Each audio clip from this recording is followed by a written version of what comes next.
বিশ্বের দ্বিতীয় অর্থনৈতিক দেশ চীন। দেশটির সঙ্গে বাংলাদেশের বহুমাত্রিক সম্পর্ক রয়েছে।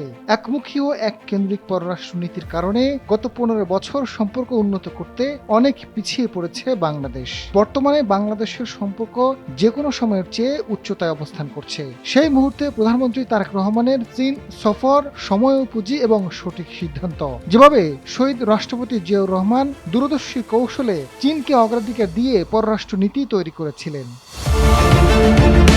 তারেক রহমান নির্বাচনের পর প্রধানমন্ত্রী হিসেবে দ্বিতীয় কোনো দেশ সফর করছেন। 4 দিনের এই সফরে অর্থনৈতিক ও কৌশলগত সম্পর্ক জোরদার করতে বেশ কয়েকটি চুক্তি ও সমঝোতা স্বাক্ষরের কথা রয়েছে। বিশ্লেষকরা বলছেন 1977 সালে শহীদ রাষ্ট্রপতি জিয়াউর রহমানের হাত ধরেই চীনের সঙ্গে বিশ্বস্ত এবং বন্ধুত্বপূর্ণ সম্পর্কের শুরু হয়েছিল। এবার বাবার পথেই হাঁটছেন পুত্র তারেক রহমান।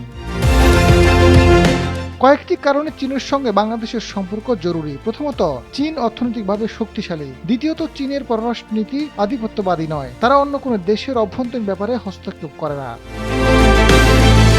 তৃতীয়ত, সামরিক কৌশলগত কারণে চীন বাংলাদেশের জন্য গুরুত্বপূর্ণ। এক্ষেত্রে তৃতীয় কোনো দেশ বিরাগভাজন হলেও তাকে গুরুত্ব দেওয়া যাবে না। চীনের সঙ্গে সম্পর্ক বাড়লে স্বাধীনতার বিরুদ্ধে ষড়যন্ত্র মোকাবেলা করা সহজ হবে।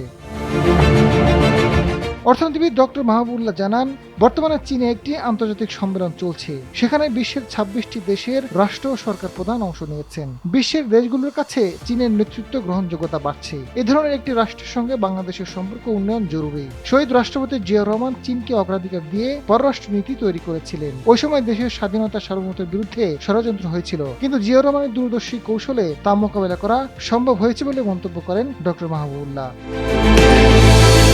Bangladesh China chambers of commerce and ইন্ডাস্ট্রির সভাপতি মোহাম্মদ খোরশেদ আলম জানান, অর্থনৈতিক দৃষ্টিভঙ্গি থেকে বাংলাদেশের স্বার্থ বিবেচনা করলে এই মুহূর্তে চীনের কোনো বিকল্প নেই। চীনের বাজার সুবিধা কাজে লাগাতে পারলে বাংলাদেশ অনেক দূর এগিয়ে যাবে।